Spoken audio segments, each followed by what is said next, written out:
Assalamualaikum warahmatullahi wabarakatuh. Selamat pagi anak-anak semua. Apa kabar kalian semua? Mudah-mudahan kalian dalam keadaan sehat walafiat dan masih semangat melaksanakan PJJ PAI bersama Ibu untuk kelas 10 IPA maupun IPS. 2 minggu yang lalu kita sudah membahas tentang Al-Quran Surah Al-Isra ayat 23 dan Al-Quran Surah An-Nur ayat 2. Sebelumnya Ibu pastikan kalian sudah absen pada link yang sudah Ibu share di CG PAI kelas kita. Baiklah, sedikit Ibu review materi kita 2 minggu yang lalu, yaitu tentang Al-Quran Surah Al-Isra ayat 32, yaitu tentang Allah melarang kita untuk mendekati hal-hal yang berpotensi kita melakukan perzinahan, seperti berpegangan tangan, terus berdua-duaan yang bukan mahramnya, melakukan atau menonton sesuatu yang mengandung porno aksi maupun pornografi dan lain sebagainya. Al-Quran Surah An-Nur ayat 2 menjelaskan bahwa Allah telah menentukan hukuman bagi pelaku zina, baik pelaku zina muhson atau yang sudah pernah menikah ataupun pelaku zina ghairu muhson. Hukuman bagi pelaku zina itu bukan hanya berlaku kepada laki-laki saja, tetapi yang berbuat zina mau laki-laki maupun perempuan itu mendapatkan hukuman zina sesuai dengan kategori zina tersebut. Kali ini akan Ibu jelaskan masih di Al-Quran Surah An-Nur, namun ayatnya adalah ayat 4 yang tentang hukuman bagi orang yang menuduh seseorang untuk berzina. Di Quran Surah An-Nur ayat 4 ini menjelaskan tentang bahwa seseorang menuduh perempuan itu baik-baik melakukan perzinahan. Benarkah perempuan ini adalah perempuan baik-baik tetapi dituduh telah melakukan perzinahan? Sebagaimana yang kita ketahui bahwa zina itu adalah melakukan suatu hubungan suami istri di luar pernikahan yang sah secara agama maupun negara. Itu sudah kita bahas 2 minggu yang lalu. Baiklah, bisa kalian perhatikan ayat Al-Quran yang telah Ibu tulis di papan tulis yang Ibu miliki. A'udzubillahi minasyaitonirrajim. Bismillahirrahmanirrahim. Walladzina yarmuna al-muhsanati tsumma lam ya'tu bi arba'ati syuhada. Sampai di sini dulu. Artinya kalian bisa sambil amati Al-Quran dan terjemahan yang kalian miliki di rumah supaya kalian benar-benar mengerti. Walladzina yarmuna al-muhsanati tsumma lam ya'tu bi arba'ati syuhada, dan orang-orang yang menuduh perempuan baik-baik, al-muhsanat itu adalah perempuan baik-baik ya, itu berzina, kemudian yang menuduhnya itu tidak bisa menyertakan 4 saksi bahwa keempat orang saksi itu telah menyaksikan perempuan baik-baik itu berzina. Jadi dalam kita menuduh seorang perempuan itu telah berzina, bahkan perempuan ini sudah dinyatakan adalah perempuan baik-baik, berarti konteksnya adalah ini sebuah fitnah seperti itu.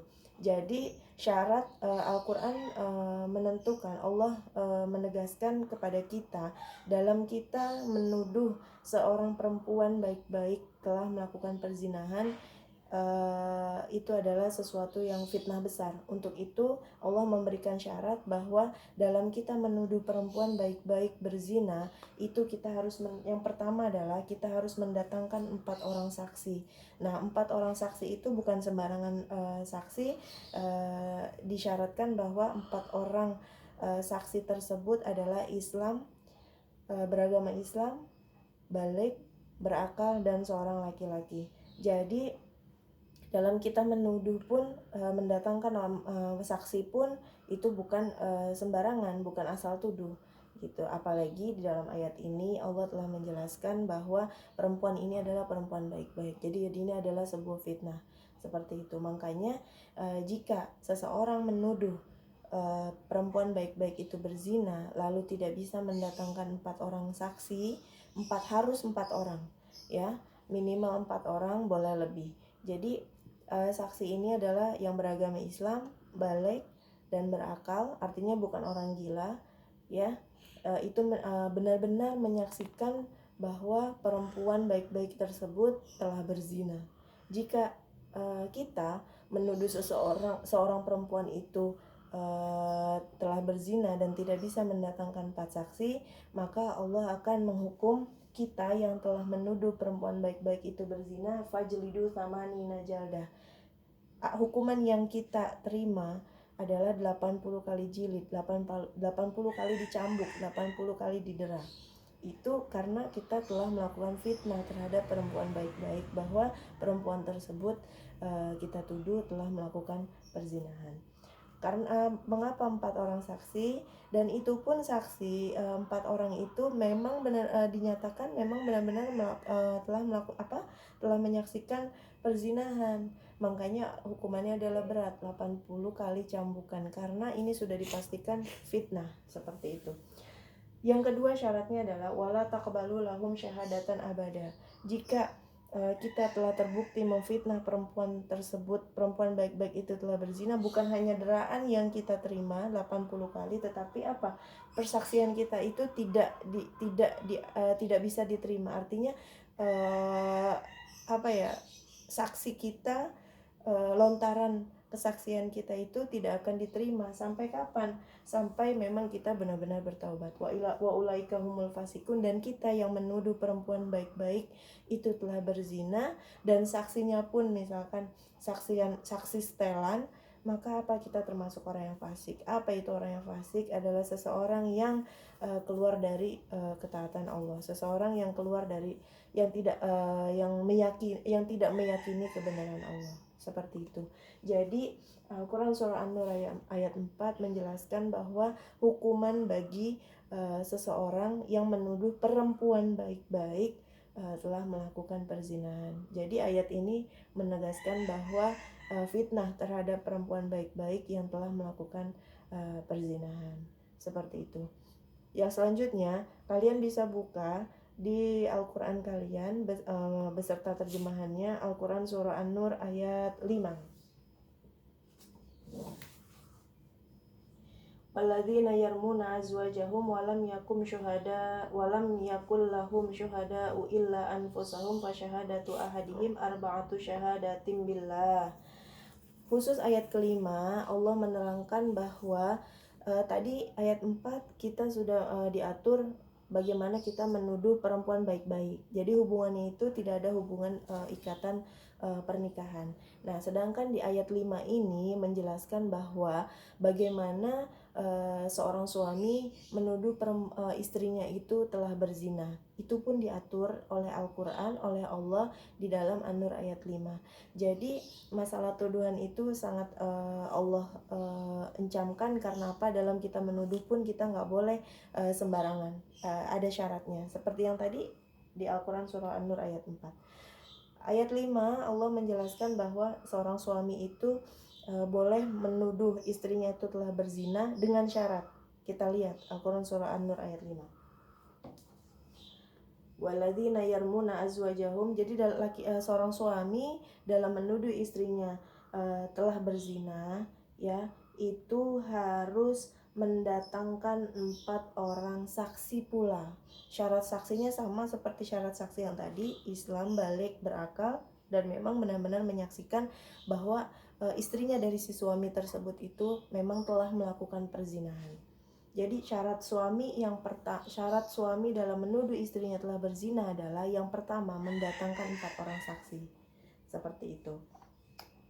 Nah, jadi saksi tersebut itu memang benar-benar telah menyaksikan bahwa istri tersebut telah berzina. Lalu di dalam persaksian, dalam melontarkan persaksian 4 orang saksi itu dalam melontarkan tuduhan, ya, dalam bersaksi. Jadi si suami ini manggil deh tuh 4 orang saksi laki-laki, Islam, balik, dan berakal. Nah, si saksi ini dia harus bersaksi dengan nama Allah, seperti itu, ya. Bersaksi dengan menyebut nama Allah, demi Allah saya telah menyaksikan istrinya bapaknya si A telah berzina dengan si B. harus melontarkan kalimat seperti itu dengan kalimat demi Allah atau wallahi, keempat orang saksi tersebut. Ya, jika memang melontarkan 4 kali bunyinya demi Allah saya telah melakukan, si istrinya si A telah berzina dengan si B, itu sebanyak 4 kali. Dan yang kelimanya itu saksi melontarkan atau bicara yang kelimanya dengan kalimat, jika persaksian saya ini adalah bohong maka laknat Allah akan menimpa saya. Tetapi jika persaksian saya ini benar maka laknat Allah akan diterima oleh si istri bapak yang berzina. Seperti itu.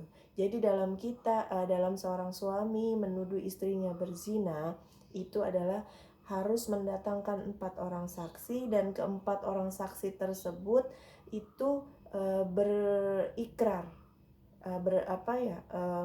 bersaksi dengan nama Allah telah melakukan istrinya si A telah berzina dengan si B sebanyak 4 kali. Yang kelimanya itu menyertakan bahwa jika saya berbohong maka azab Allah akan menimpa saya. Tapi jika istri bapak ini telah benar-benar berzina, maka laknat Allah atau azab Allah telah menimpanya. Seperti itu. Jika memang nanti Allah akan dari persaksian tersebut memberikan hikmah bahwa seorang suami itu dalam melontarkan tuduhan perzinahan kepada istrinya itu memang harus benar-benar bahwa perzinahan tersebut terjadi. Maka jika tidak, maka jika suaminya itu berbohong, laknat Allah akan menimpa dia, akan menimpa keempat orang saksi yang telah disetting oleh suami tersebut. Atau sebaliknya, jika memang si suami itu dan saksi tersebut benar-benar benar-benar menyaksikan si istrinya itu telah berzina, maka laknat Allah akan menimpa si istrinya tersebut. Kiranya itu aja yang dapat Ibu sampaikan. Kalian tulis di dalam buku kalian. Tugas kalian adalah seperti biasa kalian mengidentifikasi hukum tajwid Al-Quran Surah An-Nur ayat 4, 5, 6, 7, 8, dan 9. Kalian kerjakan di buku tulis kalian masing-masing. Minggu depan kita akan mengambil nilai keterampilan membaca Al-Quran Surah An-Nur ayat 2 dan Al-Quran Surah Al-Isra ayat 32. Seperti biasa kalian rekam lalu kalian kirim ke link Google Drive yang nanti akan Ibu siapkan. Kalau ada sesuatu yang kalian belum jelas, kita akan bahas di WA Group PAI kelas 10 IPA maupun IPS. Kurang lebihnya mohon maaf. Wabillahi taufik wal hidayah. Wassalamualaikum warahmatullahi wabarakatuh.